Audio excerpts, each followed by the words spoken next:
Hello and welcome back to the house in Fata Morgana. We're going straight back into the story. Find the girl was the last save. Because we ran away from our sister as Mel, I guess, and yeah. At the time, the majority of servants at the mansion were men. However, the ladies of the house all had Abigails, so there were several women servants, myself included. The maids, by and large, were selected from the daughters of other esteemed families. It was, you could say, a sort of training before they entered society. The girls would serve at houses even more powerful than their own. And the white-haired girl Mel saw the night before was one such maid. When he heard this, Mel could not sit still any longer. I didn't really think this through, did I? I don't even know where she is. I'm guessing she's probably Mother's maid.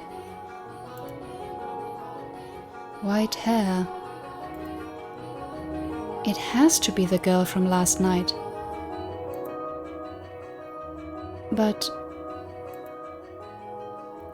deep down, he was having difficulty believing the young woman he had seen the previous night was truly here to be a servant.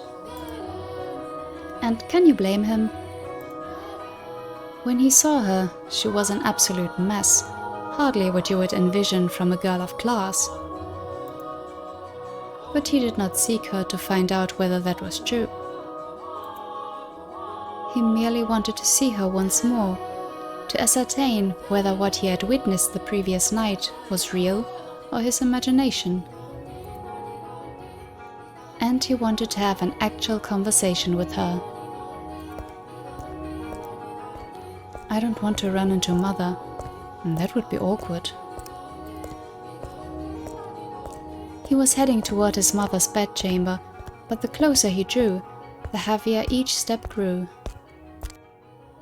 He rounded a corner, debating whether or not to head back, and stopped in his tracks. On occasion, wishes do come true. When Mel turned the corner, he saw her, the same girl, that same white hair.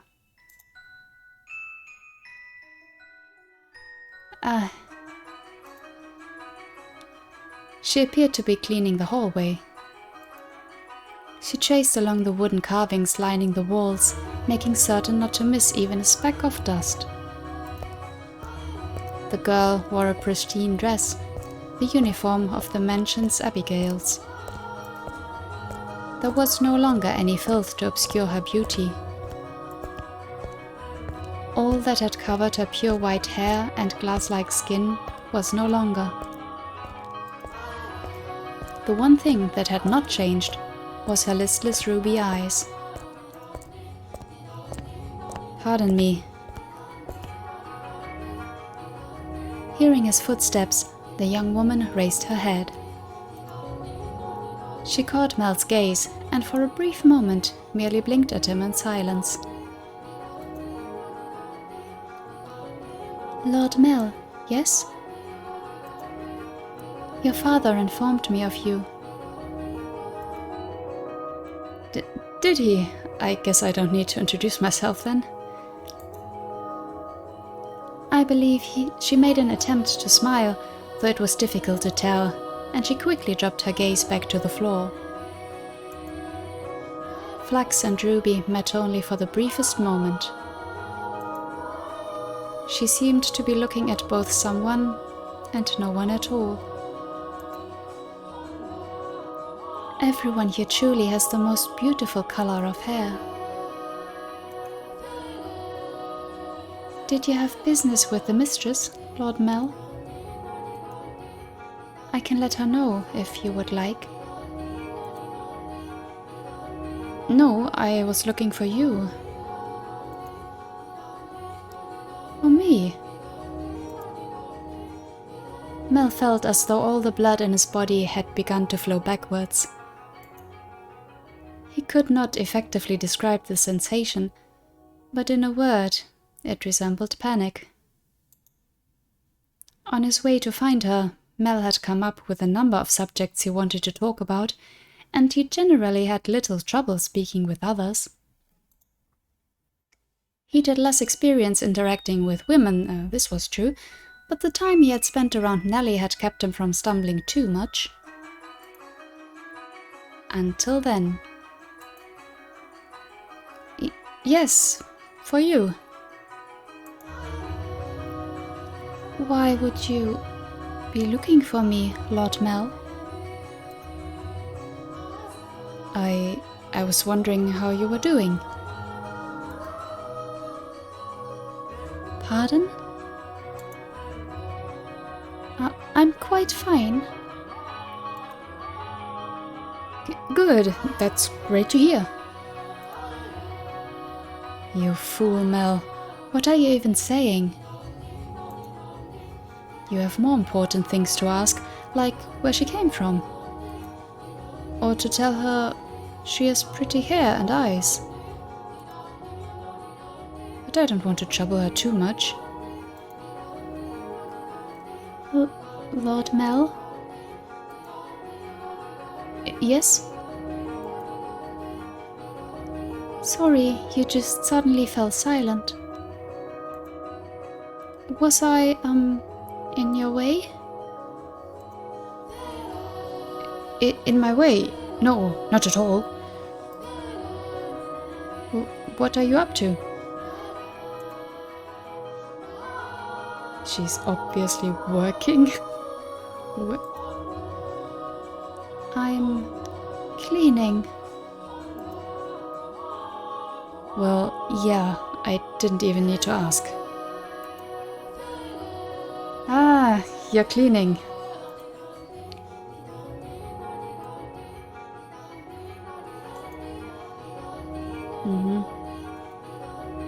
Yes, you made it awkward. Oh, you can just let the other servants take care of the cleaning. You're one of the noble's daughters we took in, right? Then why is Mother making... No, I'm doing this because I want to. The mistress appeared to be busy, and I could not simply be idle.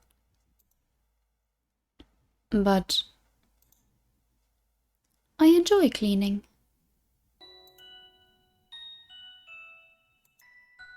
Well, if you say so.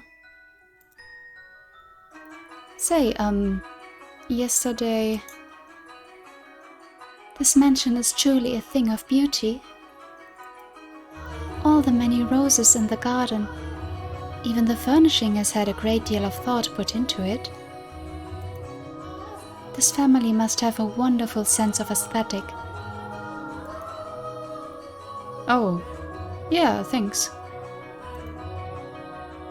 Did she just change the subject on me? Yeah, go with it. I'm delighted to have been given the opportunity to serve at such a magnificent house.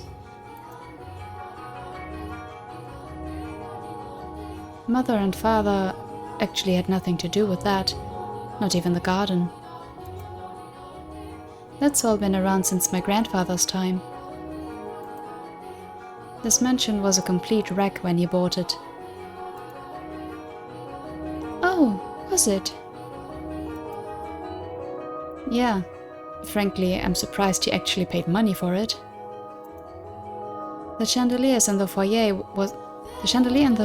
was shattered and only half attached to the ceiling. Most of the decorations on the walls were broken. I can hardly imagine. This is a marvelous, impressive house. I'm sure he'd be flattered to hear it. My grandfather was a bit of an eccentric. He liked to do things people didn't expect just to watch the looks of surprise on their faces.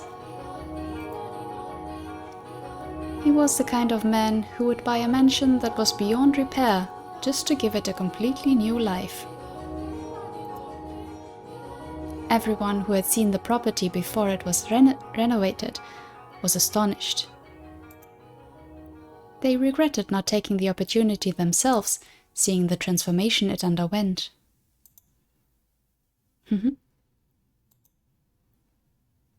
Huh? I was just thinking that you're kind of like this house. What do you mean by that? I mean, when you first arrived. Oh, no, never mind. Forget it. She'll figure out you were peeping on her, stupid.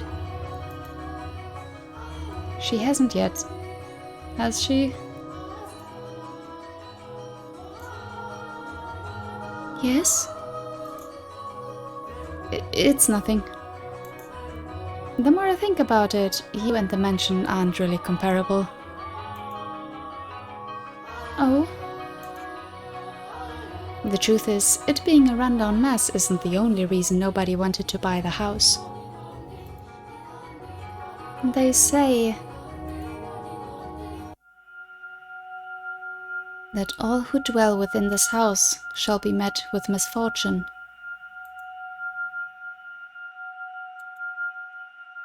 Do you believe it? I'm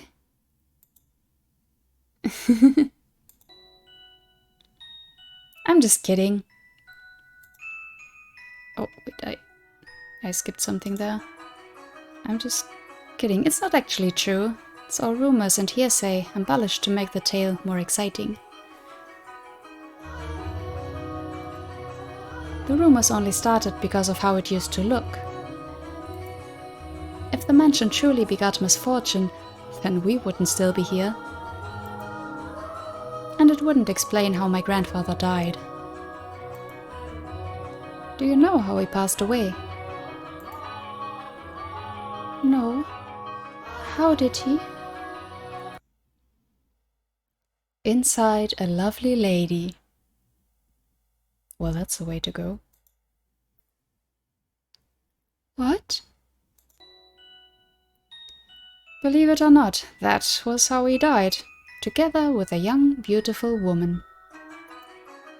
His time ran out while he was making love to her, they say.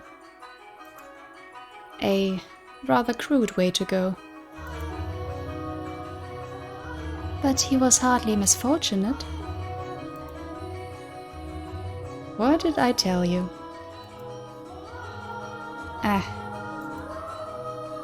Yes? Just so you know, I promise I didn't inherit my grandfather's propensity for such base behavior. I am pure of body and spirit, dedicated wholly to my studies, so...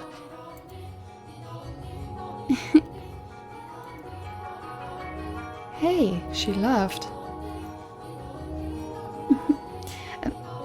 My apologies. No, it's fine. Anyway, we were talking about the mansion, right? I've always thought it was kind of a strange place myself. That dress you're wearing, it was found here after my grandfather bought it. Wait? You don't see that kind of design anymore these parts, so I'm guessing it was probably imported. The architecture is really old-fashioned too, which must have caught grandfather's eye. I mean, a house having old-fashioned architecture is one thing, but finding a dress and then still using it while current maids seems a bit odd, but okay. When he announced his plans to buy it, the entire family opposed his decision, but he refused to budge. Renovation upon renovation gave the mansion new life, but of all his work, he was most fond of the roses in the garden. He collected species from all across the world, and every time he got a new one, he would summon gardeners to arrange and grow them. It took incredibly long to complete. There were even some that wouldn't grow in the climate of this land, but grandfather refused to give in. He truly loved roses. Me, I don't really get how someone could be so impassioned about them. It's just embarrassing every time someone calls this house Rose Manor. What? Perhaps the roses were meant for someone. What? I am simply speculating. Roses make wonderful gifts after all. Indeed, they do. If you like roses as much as Nellie, then you're welcome to go see them for yourself. Pick as many as you'd like. If anyone asks, just say I gave you permission.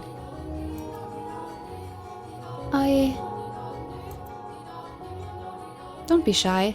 I'm sure it'll get tiring if all you do is work. No, I'm sensitive to sunlight.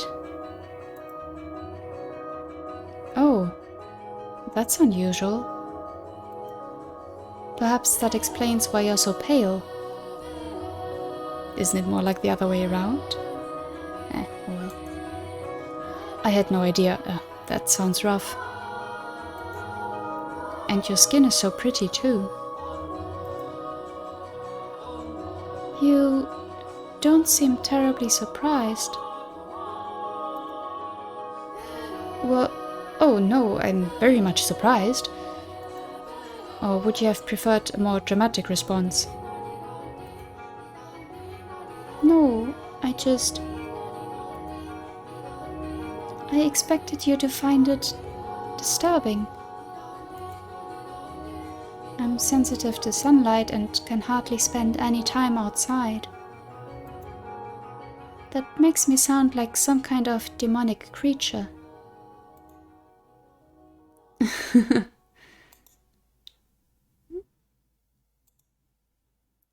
Oh, you worry too much. There's not a monster in the world as sweet as you.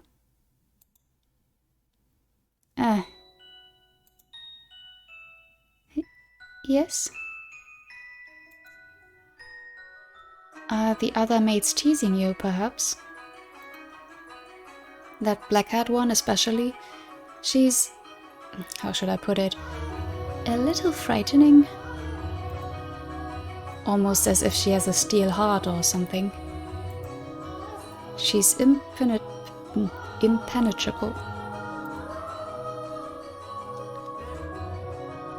Right, she's one of Mother's maids too, isn't she?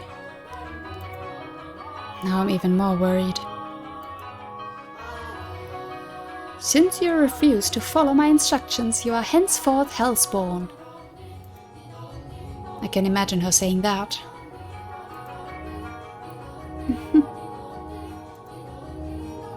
Oh, and again. I'm very sorry. No need to apologize. In fact, I wish you'd laugh more. You flirt, jeez. She's actually very kind to me, and everything she does with incredible precision and efficiency. She looks so young, and yet she has such skill. How long has she been here, in the mansion? Actually, she's been here for quite some time, but I don't know exactly how long. No one knows how old she is. It's kind of creepy. I have never once considered her such. Sorry, you're right. It's bad manners to speak ill of others. Either way, she still scares me. It's like there's no light in her eyes, or like her smiles are all faked. That doesn't make her any less pretty, though.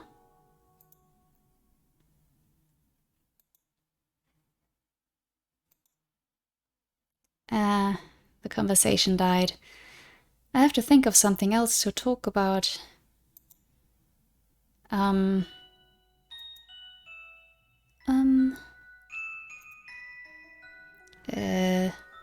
Yes, you can ask me anything.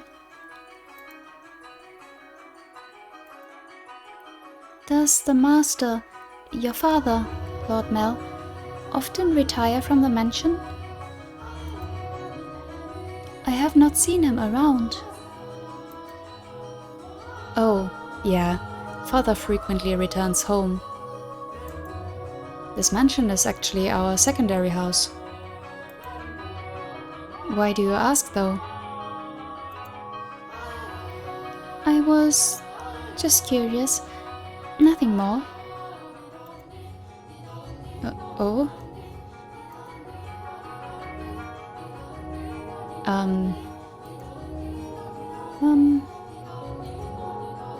Yes, what is it?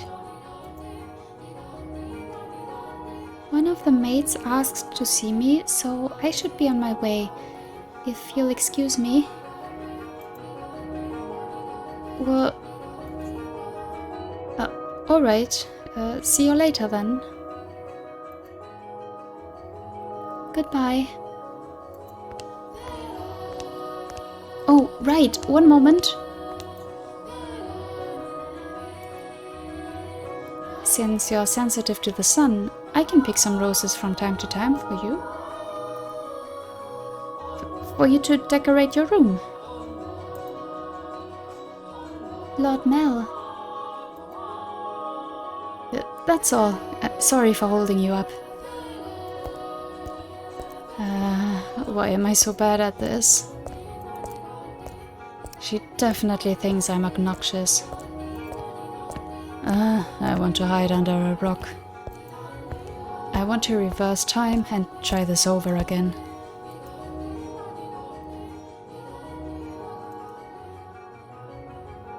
Roses are not becoming of me. He is too kind. He did hold that conversation for way longer than I thought he would.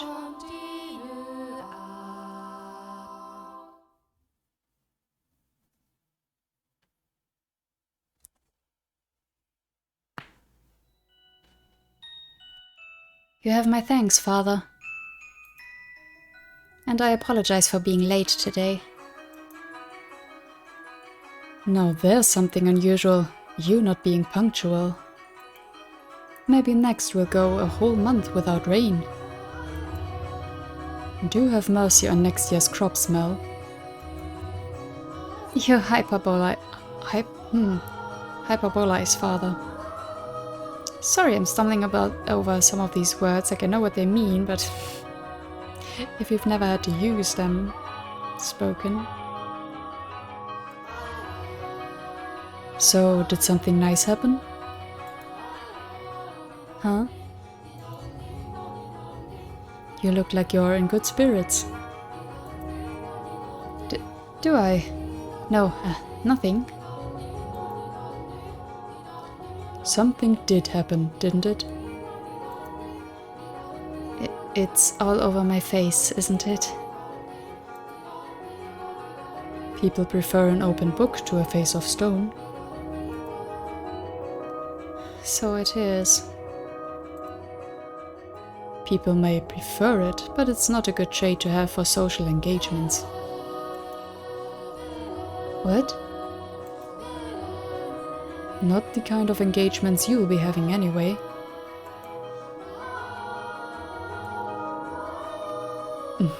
I'm sorry, don't look so dejected.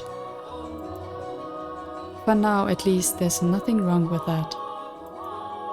So tell me, what has you in such a joyous mood, Mel? You torment me so, Father.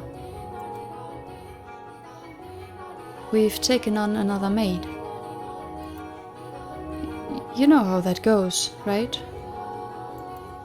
Someone new comes and things get lively for a while. All the excitement has gotten to me, that's all. Oh ho ho. Why are you looking at me like that? No reason, no reason. So, what family does the little lady come from? Oh, I don't actually know. You don't know? I was going to ask her, but I missed my chance. Father has returned home, and I can't speak to Mother. I see. She's caught your eye, has she? Yeah, she has. But the truth is, you're more than just interested in her, are you not? What? No,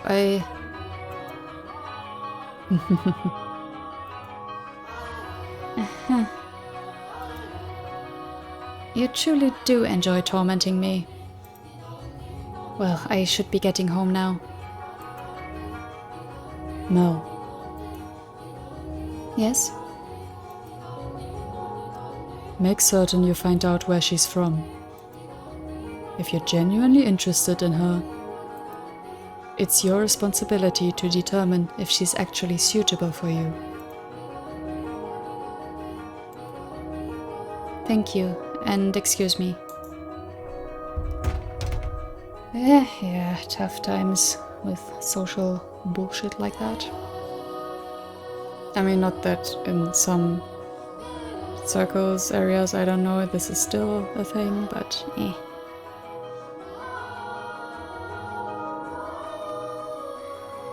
It doesn't matter if she's from an esteemed family or not. No. I'm not in love with her. I'm just interested. This isn't love, no. It couldn't be. This is me we're talking about.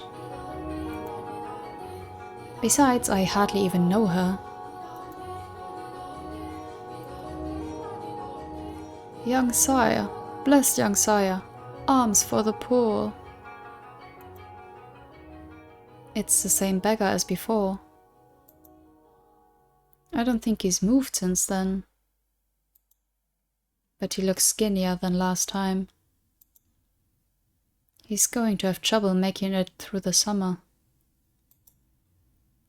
I should give him something while I still have the chance.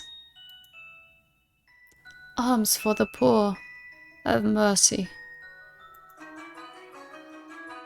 Sorry, but this is all I have to give you. Ah, thank you very much. Blessings upon you. May the Lord bless your young soul. May the Lord bless your soul, young sire. Thanks. I feel bad for him, but that's just the way of the world. Farewell. Well, it shouldn't be the way of the world. The skies are really clear. The sun shone fiercely down on the town that day. As was characteristic of the area, cloudy days and rain were frequent during the season, but the sun almost always took the stage the day after a storm. The cathedral standing tall in the center of town, the stone-paved streets clacking with the pleasant sound of footsteps, the people peering out from beneath awnings to look up at the sky. In Mel's eyes, it was as if they were all blessed by a divine light.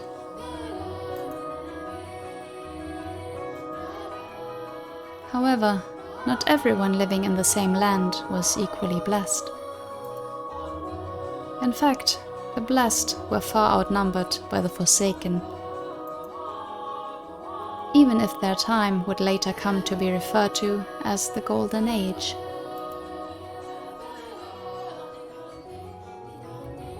Elsewhere, back at the mansion, Nellie was causing trouble for the Abigails.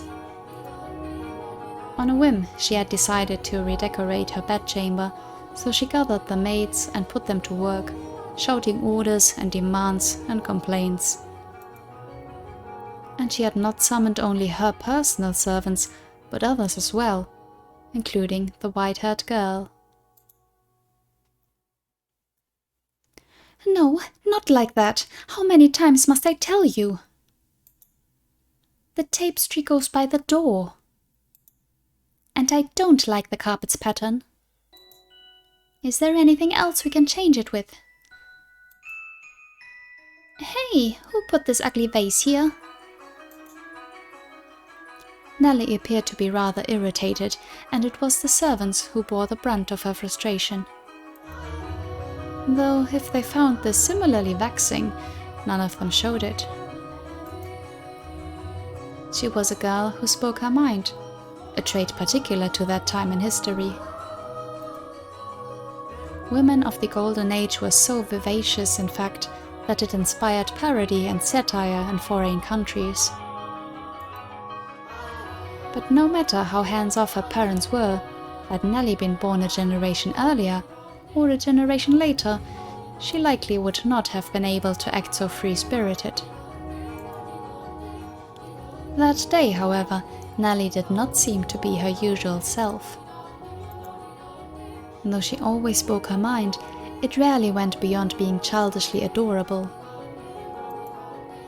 It was unusual to see her in such a foul mood, not even a smile on her face. Get rid of all of it. The carpet, that chair, the desk, it's all so ugly. Don't we have anything better? If we don't, then order it. Have it made. You can do that much, can't you? Hurry up and replace them.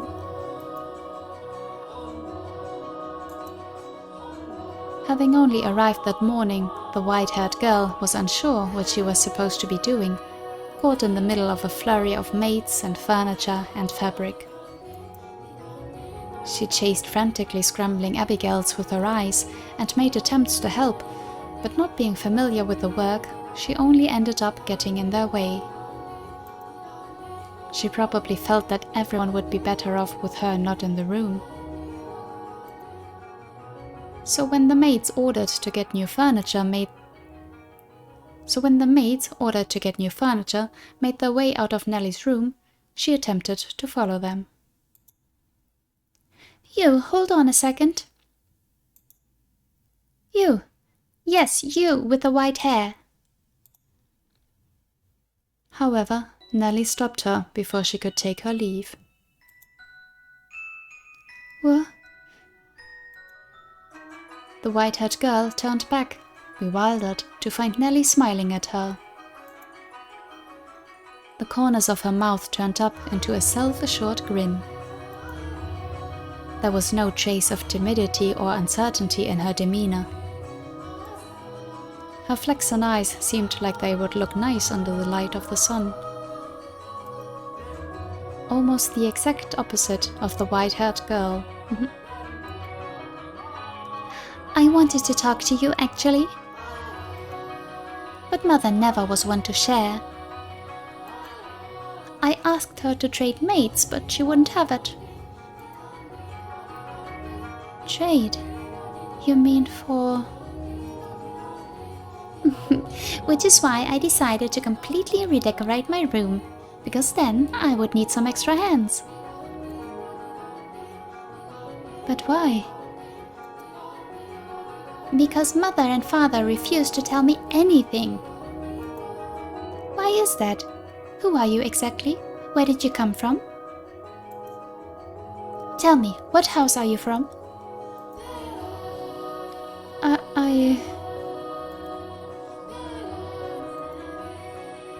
"Why can't you tell me? If we took you in, you must be from a fairly decent family. As a member of the Rhodes family, I have a right to know. Do I not? You can't expect me to welcome a girl into my home who won't even tell me where she came from. I don't know anything about you. I haven't seen you at any parties." I'm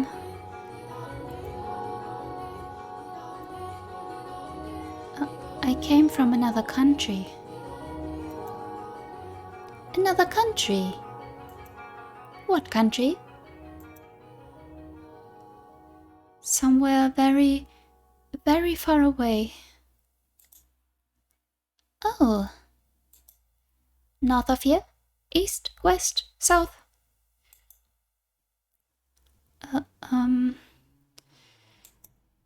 South. It's south of here. I crossed the sea to get here, which is why we have never met before.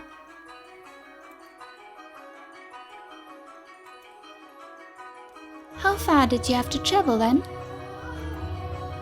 How many times did the sun rise, and how many stormy nights did you face? Oh, sorry.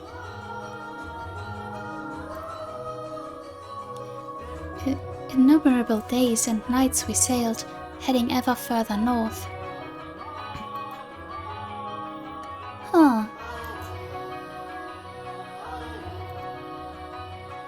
So, tell me, Lady Nelly, that is a most wonderful painting. She just tried to brush me off. I won't let her get away that easy. Painting?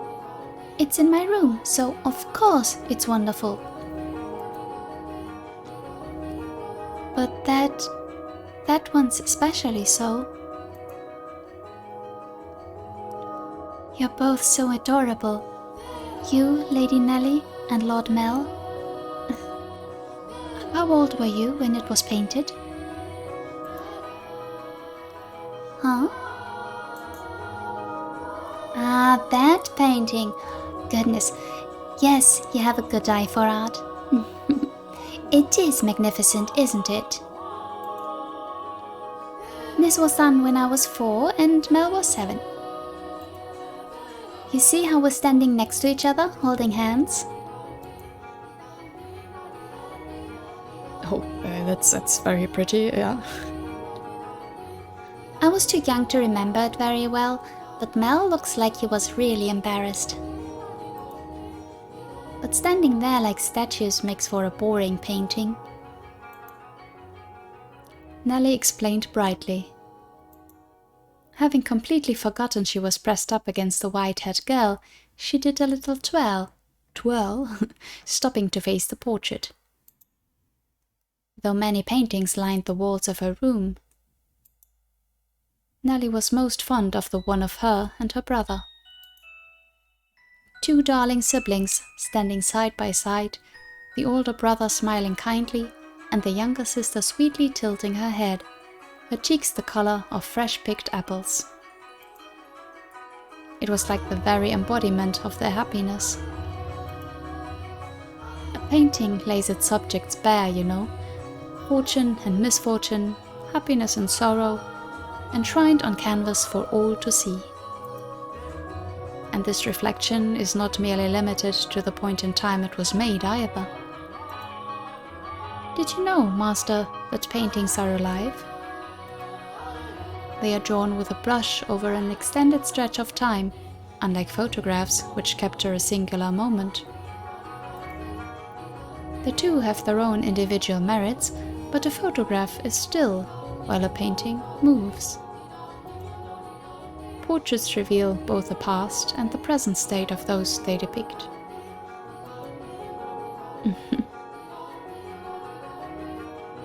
Never heard that, but okay. Mel and I have always been close. I would sing songs for him, and he would teach me about all sorts of things. He's so smart. Nowadays, Mel hardly even goes on walks with me, making excuses like, I'm an adult now. But we used to spend a lot of time playing together in the rose garden. I see. The white-haired girl normally had difficulty smiling, but her lips naturally curled upwards as Nelly reminisced. A vision of the 2 happy siblings had probably swelled up in her mind. And I imagine there was a faint trace of envy in her heart as well. Lady Nelly, you love Lord Mel quite deeply, I see. Yes, of course I do.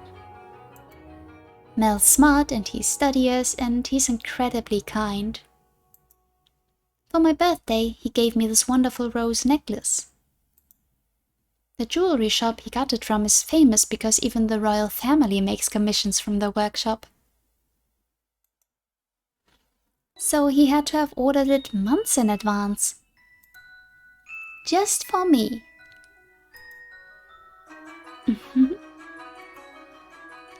He's a prince. Oh? He's pretty charming, wouldn't you say? That's why I call him my prince. But you know what? Mel is a terrible dancer and he still hasn't got his feet on the ground yet, and he's so bad at interacting with girls. So there's no one else who would say that about him. He is quite the gentleman. I assumed women would be drawn to him. Gentleman? Have you met Mel already? This morning, briefly. That reminds me, Mel seemed to know about her too.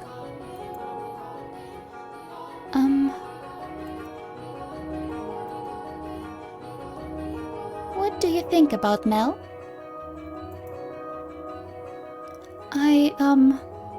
As I said, he is a gentleman. That's not what I mean. Don't think I'll let you get away with putting any funny ideas in his head.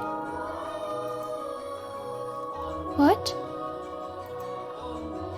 Mel is too trusting. He's pure of heart, so I won't stand for you trying to take advantage of him.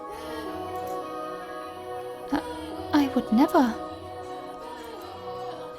So you say, but you actually want to get close to him. I wouldn't dream of it, Lady Nelly. He is a man far beyond my reach. You aren't planning on doing anything, are you? Not at all. And you don't have any romantic feelings for him, do you? What? Well, do you? I have no romantic feelings for him, Lady Nelly. And you won't develop any? I will not. And with that, Nelly gave a wide, satisfied grin. Even though one has no way of knowing how another truly feels, or how they might in the future. You wouldn't, would you? Now that I think about it, there are plenty of other boys. You getting together with Mel is downright absurd. Indeed. But anyway, back to what we were talking about earlier. Your family. I almost forgot.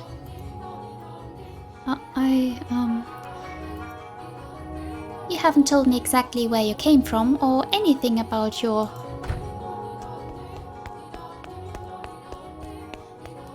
Lady Nelly, I've brought a new carpet. Just look at the embroidery. The work of a true artisan. I'm simply in love with it. Surely you will find it to your liking as well. Wow, you're right. That's a Florentine stitch, isn't it? I wonder whether someone mimicked the style or if it was imported. Either way, a great find. Let's hurry up and get it laid out. Oh, and we'll have to see how the colors go with everything else. We have to finish redecorating quickly so I can show Mel. He'll be so surprised. What wonderful taste you have, Nelly.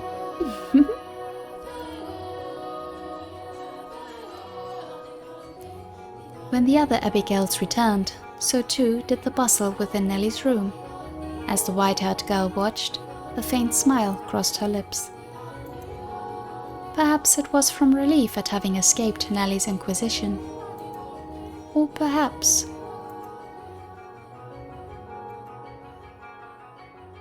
what?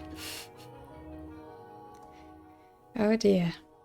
Yeah, sure, Nellie, you don't believe that Mel and the girl could get together, but you still have to make sure to don't get any feelings. You're very secure, aren't you? Mm-hmm. Ah, Nellie, I'm back. Did you eat something you're not supposed to, dearest Mel? You're unusually cheerful. I'm the same as always. Anyway.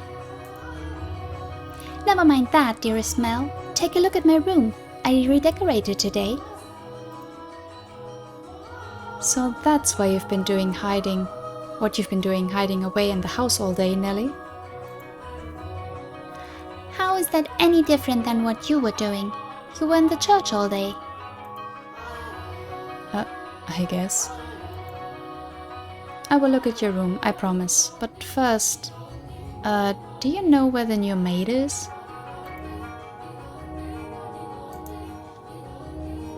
Now, don't get any strange ideas. I just haven't yet had the chance to introduce myself, and I thought I should, as a member of the family. Except you have, and I know it. Being the elder son, it would be shameful if she were to pass me in the halls not even knowing who I am, so... Don't ask me. What? But you were in the house all day. She attends to Mother, so why would I know where she is? Though she did help redecorate my room. You made her help. That's work for the manservants. There was no reason to make the maids do it. Oh, so you're saying I should invite a bunch of men into my room? I go into your room all the time, Nellie. And you were in my bedchamber just this morning. Only one man is allowed in my bedroom, dearest Mel, and that is you. So unless you become a servant, which I will not stand for, I will not ask any of them for help. Oh, Nellie, you ought to be a little more... A little more what? If you're going to lecture me, I won't hear it. What am I going to do with you, my little lady? What? What? Why are you looking at me like that? We talked about you, dearest Mel. And I'm not going to tell you what she said. About me? What did she say?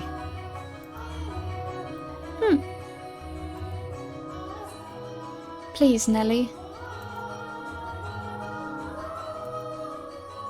She said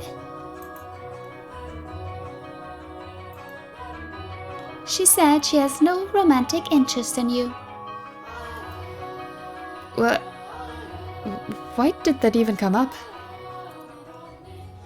Because we're both girls. We talk about things like what kind of boys we like and who's the most handsome. Why do you look so downtrodden, dearest Mel? You look like a sad little boy who can't get his crush to notice him. That face is unbecoming of a prince, Mel. Are you interested in her? That's strange. You haven't even met. I am not. It's just depressing to find out that someone you've never even met doesn't like you. That's all. Yeah, sound logic. Very sound logic.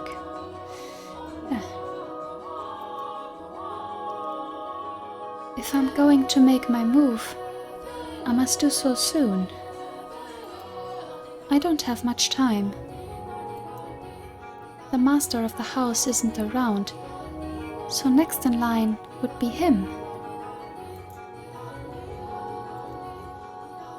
That painting. What?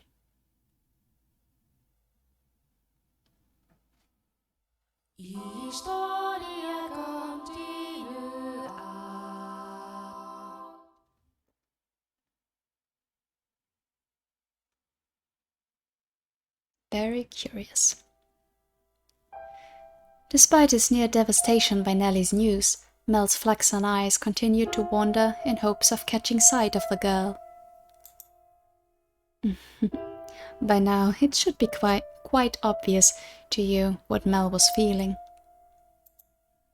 But the boy himself was having difficulty comprehending the things going through his heart. Emotionally, he was horribly unstable, like a ship without a sail. Well, he's still a fucking teenager, so normal. And still, every time he spotted the white-haired girl, his heart would leap, his whole body jitter with anxiety and excitement. He had never felt anything like this before, and as such, he struggled to keep these strange emotions in check. Whenever he saw an opportunity, Mel would speak to the white-haired girl.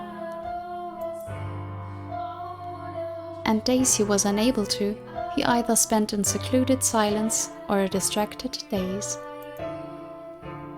Love is a curious thing. It has the power to change those who experience it. When he did manage to approach her, he tripped over his tongue. Again and again he talked to her, and again he stumbled. I imagine if you were to take him to see a romance at the theatre in his present state, he would cry just as much as little Nellie. We cry at tragedies because we draw parallels with our own lives. At least, that is what I think. Great tales of romance attain true gravity with the audience only when they are personally familiar with love. In any event, the white-haired girl was, as a result of this, visibly perturbed. She was delighted that he was being so kind to her, but confusion overpowered every other emotion. She appeared to be at a loss for what to do as he clumsily catapulted words and stares at her. But Mel did not back down, though he probably knew not what caused such fiery emotion to erupt from within his breast. One's first love, in particular, tends to burn like a wildfire. Are you familiar with the sensation, Master? Oh.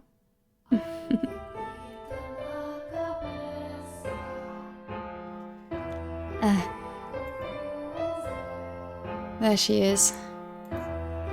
Is she cleaning? No, it looks like she's reading. It's now or never.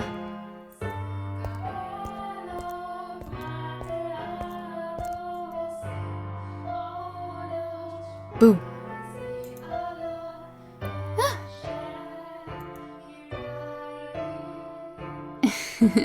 Sorry, I didn't mean to scare you.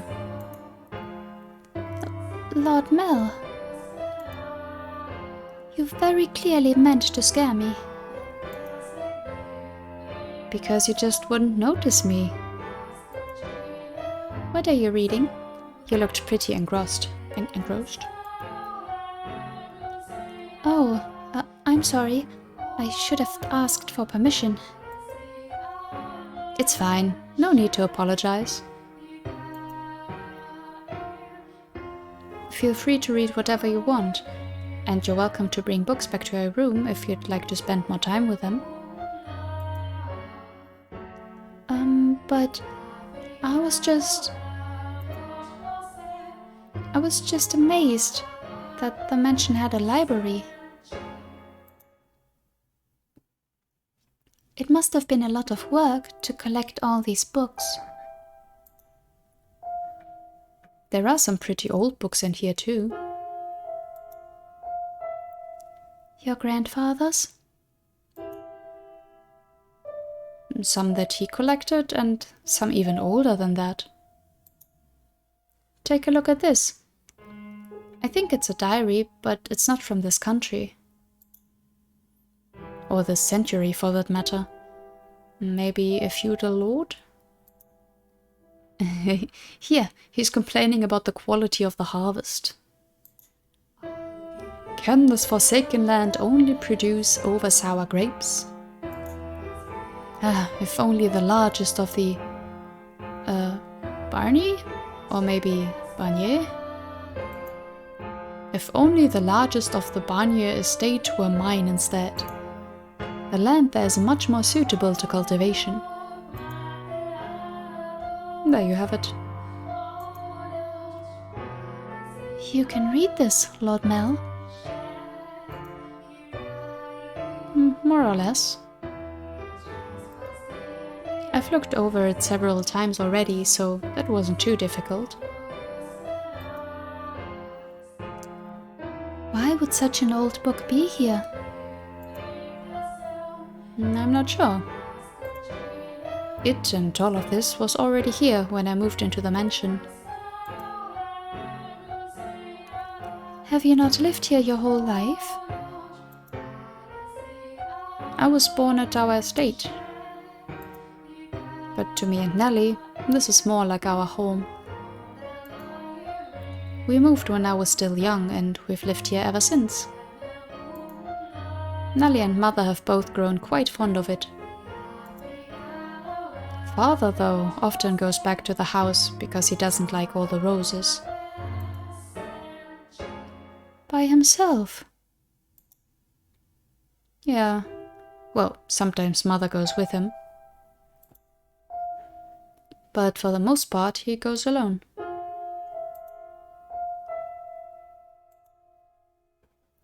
But don't get me wrong, it's not because they don't get along.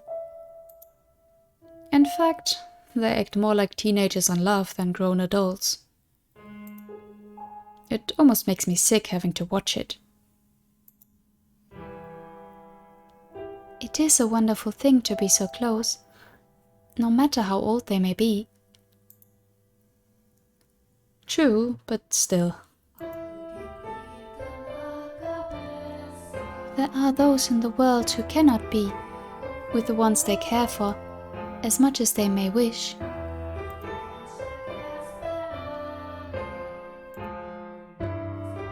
I'm sorry about that.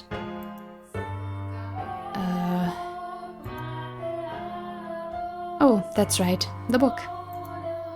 What were you reading? I, wasn't exactly reading. I can't. I do not enjoy reading lots of text, so I was looking at the pictures. Is that so? You seem very cultured, so I thought you would be partial to reading. Perhaps you're actually more like Nellie and eschew your studies?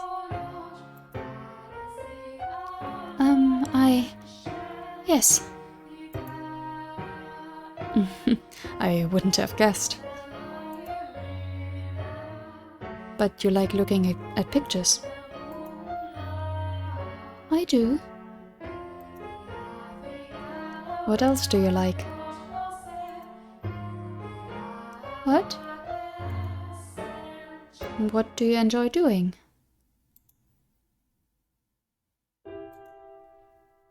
It can be anything. I enjoy being told stories. Stories? Yes. When I was young, my father would tell me tales. What kinds of stories did you like? There was one about an imprisoned girl. Tell it to me.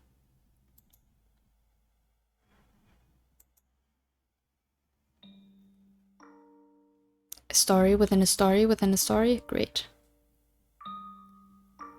Once there was a girl, and she was locked away in a mansion deep in the forest. A mansion with only one window. But the window sat high upon the wall, far beyond her reach. So it was always very dark inside, unlike this mansion. However, the girl did not like the outside world. There were lots of scary things out there after all. Though she may have been all alone in the mansion, she grew comfortable with the darkness in time, so she had nothing to be afraid of. And then... am I doing a good job? You're doing fine. Keep going. What happens next? Okay. And then the girl grew up. By then she had already forgotten why she was locked up, but she was content with the darkness. However, her eyes couldn't help but be drawn to the little bit of light that spilled through the one window. Though she was comfortable in the darkness, the sight of the light made her heart race. At first, the girl thought it was because she found it unpleasant, because she disliked the light and the outside. But slowly she came to realize that she was curious about the outside world. What could be happening out there? For all she knew, the town, the forest, the people, all of it could have changed while she was imprisoned in the mansion. But she had no way of finding out.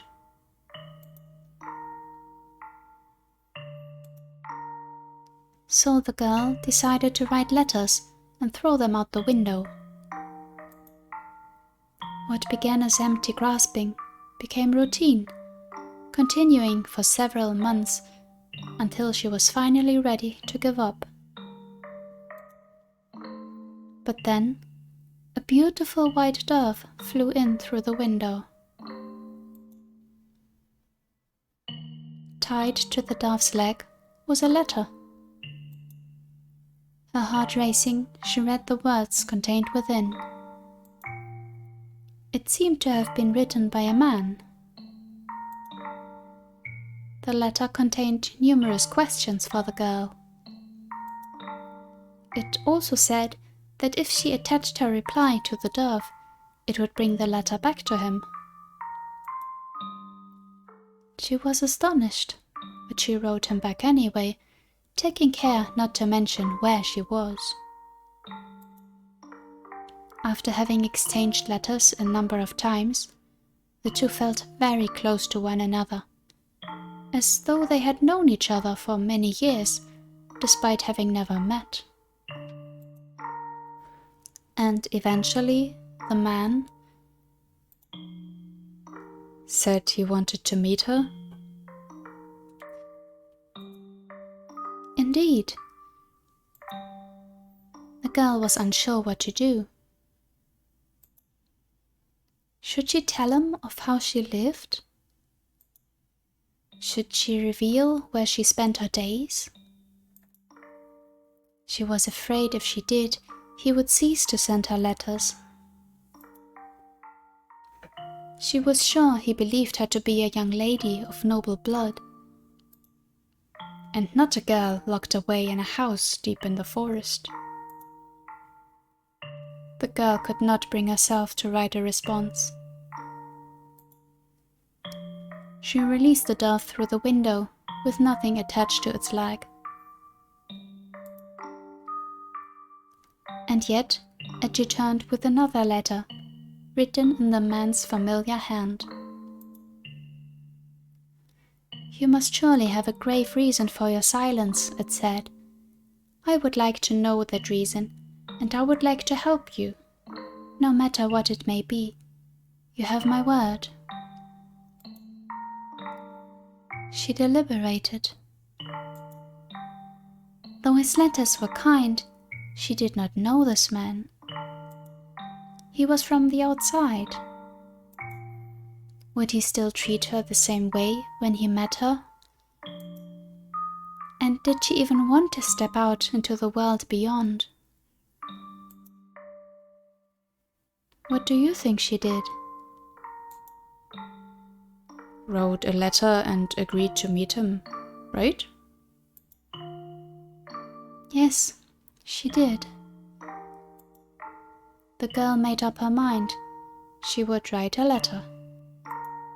As always, when she tied it to the dove's leg, it flew off out the window.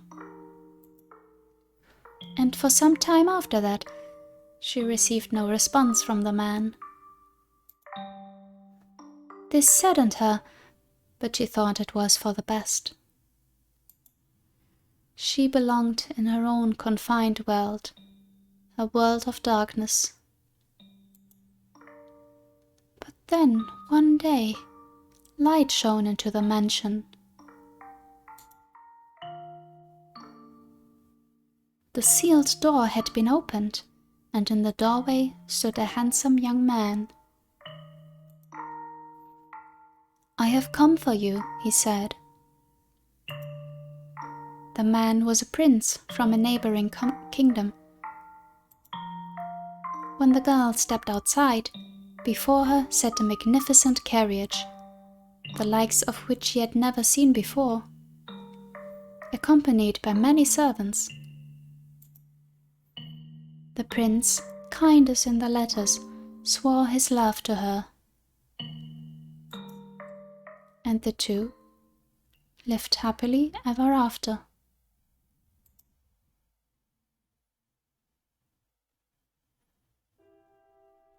Ah, what a nice story.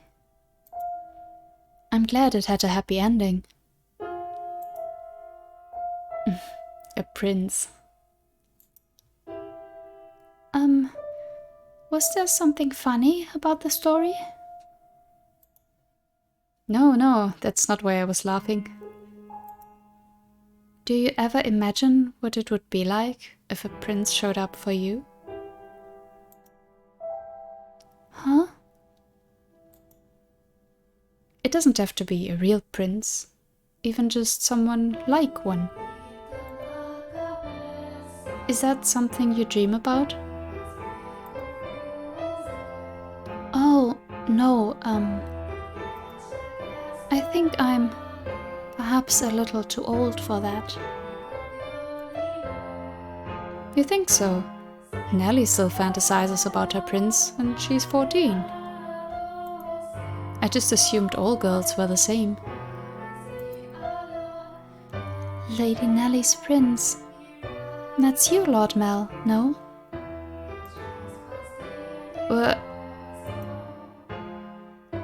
Is it not? I mean, we used to play make-believe a lot when we were kids, but I very much doubt she still thinks of me that way in earnest. When she calls me a prince now, it's mostly in jest. If it weren't, that would be concerning. You don't say. Oh? That story, do you know if it's a regional tale? One that's been passed down through the ages? I am not sure. It could very well be of my father's own creation. You might think me conceited, but I think the story might be about me. Well, that's kind of obvious, isn't it? So I'm not too sure about that happy ending, but yeah, remains to be seen. The girl trapped in the mansion is you?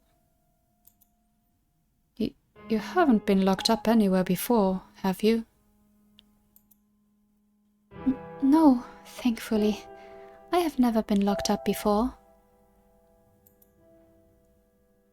Thank goodness. But with an appearance like mine, I can sympathize with her being afraid of the outside world. I have, at times, imagined how wonderful life would be if it were only me and my father.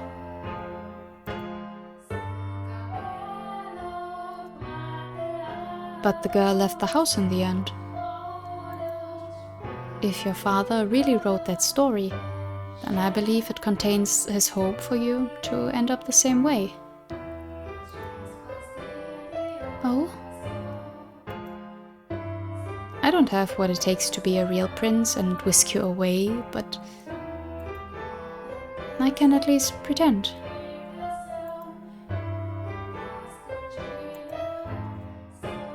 So, if it was your father's wish for you to see the outside world, then surely there's nothing wrong with you getting out and experiencing all the scenery that world has to offer.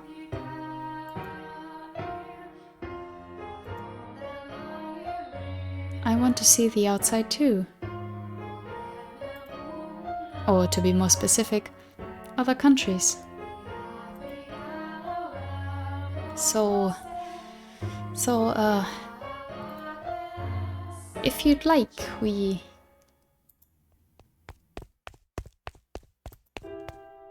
could maybe go see distant lands together. Ah, dearest Mel, I've been looking all over for you. Nelly. Look at this, dearest Mel. Mother bought me these wonderful gloves to wear on walks.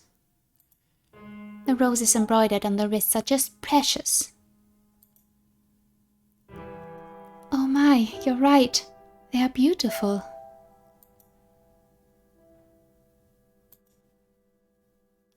You appear to be dizzy, Lord Mel. Are you feeling unwell? No, I'm fine.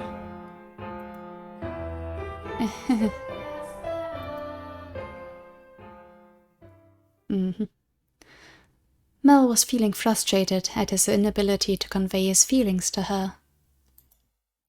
And as his frustration built up over time, he developed, I suppose you could call it, a severe case of lovesickness. For several consecutive nights he had been afflicted with a peculiar sensation. A presence in his bedchamber. Is that what you boys call it? Death. Death to the unholy one. Death to the heretic. Death to the witch.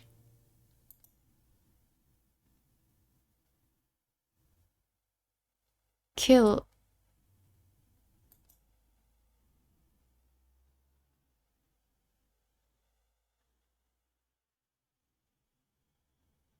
Okay.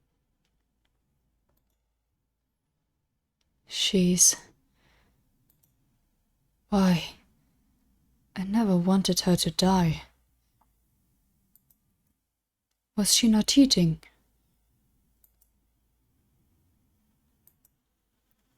Seal of the tower. Understood. No one finds out about this. How can you be so calm? Don't you understand what you've done? Pinning the blame on me? How nice it must be to be able to distort reality with panic.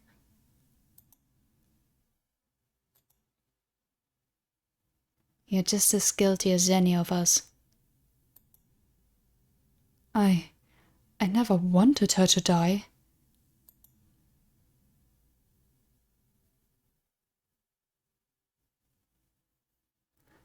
The witch killed her. The blood of the witch killed my...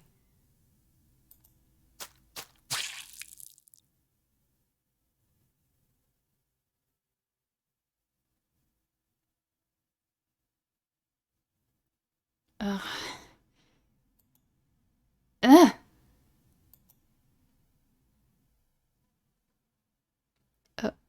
A dream. What was that dream? It was horribly unsettling. I was holding someone, a girl I cared for dearly, in my arms, and she was limp. It was almost as if she were dead. I've been having a lot of really unpleasant dreams lately. I can't stop shaking. Why would I have such a dream?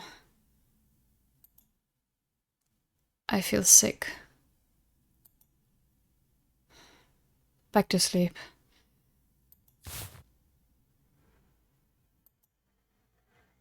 But I wonder, who was that girl?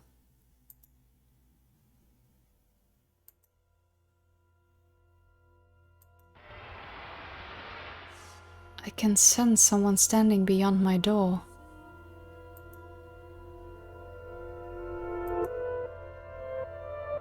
Is someone there? It's like they're watching me. Is it just my imagination?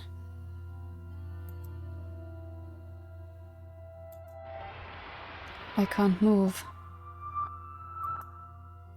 What? What do you want? Go away.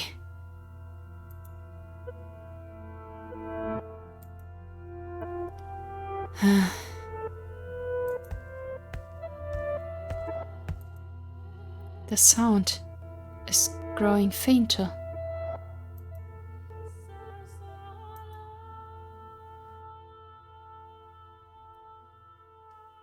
Well, that wasn't creepy at all.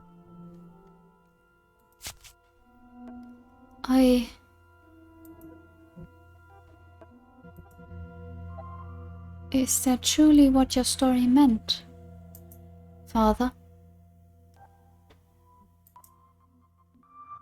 But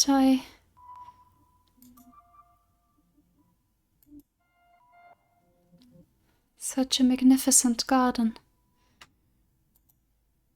Something we could never have had. Are my intentions misguided?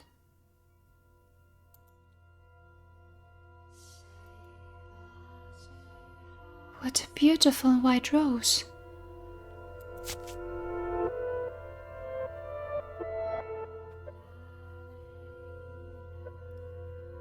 You know, you could have sneaked into his room rather easily then.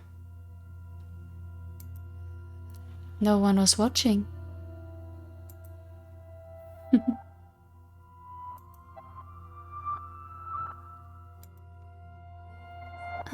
How long have you...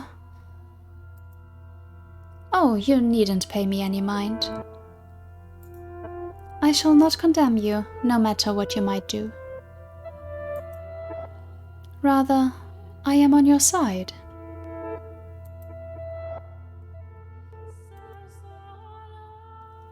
I was not going to do anything. Oh, is that so? Then perhaps you were out for a late night stroll.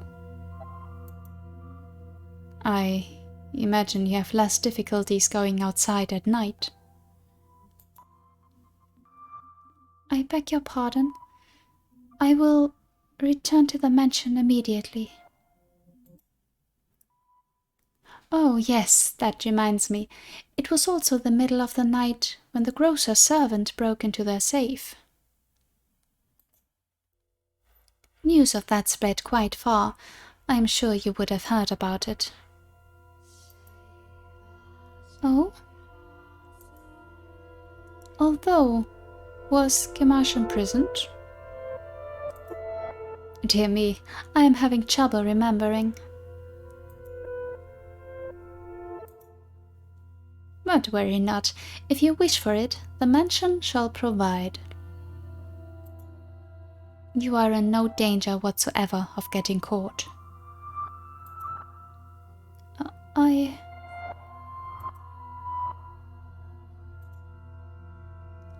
You said that a witch lives in the mansion, did you not? I did. Does that sound perhaps a bit archaic to you? No. I believe those rumors mockingly refer to me. Oh my. I have been accused of being a witch before. Which is amusing. I don't have any magical powers. I simply have an unusual appearance. What was that? My, what a lovely shade of red. The rose.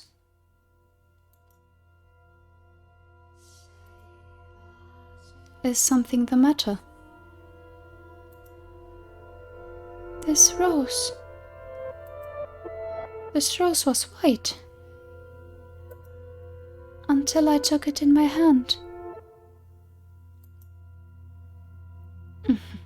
Is that so? I apologize. I must sound mad. I'm sure I was just mistaken. It couldn't possibly have changed. I wonder. Yes? Did the girl locked in the mansion become a princess?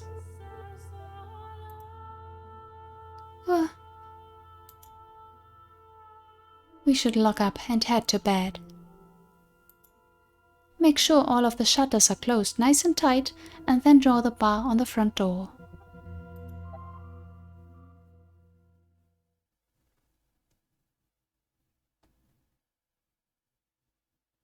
Well, okay then.